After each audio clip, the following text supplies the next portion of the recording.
enra yeba hana fosia o de na sembe dae ne de ase nanim kura ye kakra nanim ababai na se de na o yale no ene de na enra ati nti ye yesi ebekwa akohwehwe ni mogem se bia na yade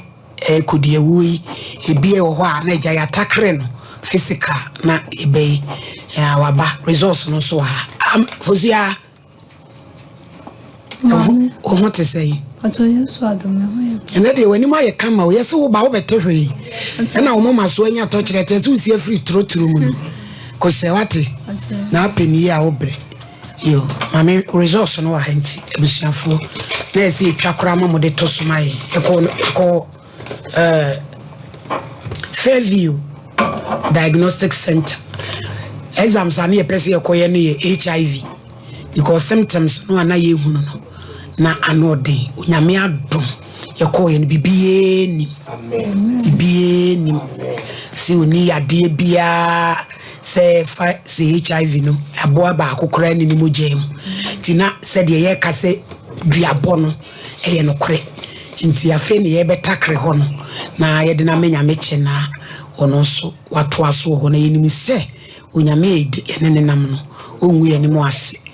ana say na wo ka na meja kwan toyo mpene mfano mama share kasa denga kra aminsham mo nyuma pa mo ye de bo afufu ene yenyo ne mo ya kwa hu ne hiam na munko so ansham na munko so amoye ya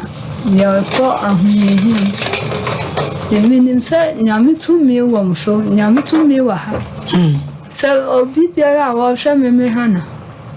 umfantu mo hofuye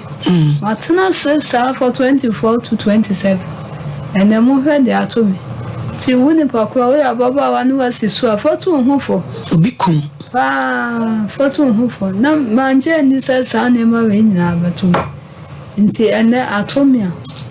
ebia meme de do obi de akura be chese so no ene nyame adom ne mo pai bonti me da so tias me da mo asepa so se me ba ya mo je me fresh nyame sha yo Diana ko twen wan mo mi wi are be frɛ edifuo no nyame kire na fe da esese mokɔ wo be kɔna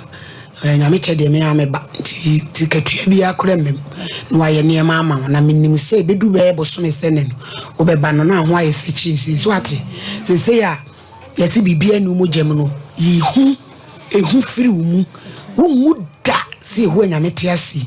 na be ho maame na maame wa ye mbo ba bere wa onu na wo churu ba ate yo kona ko twen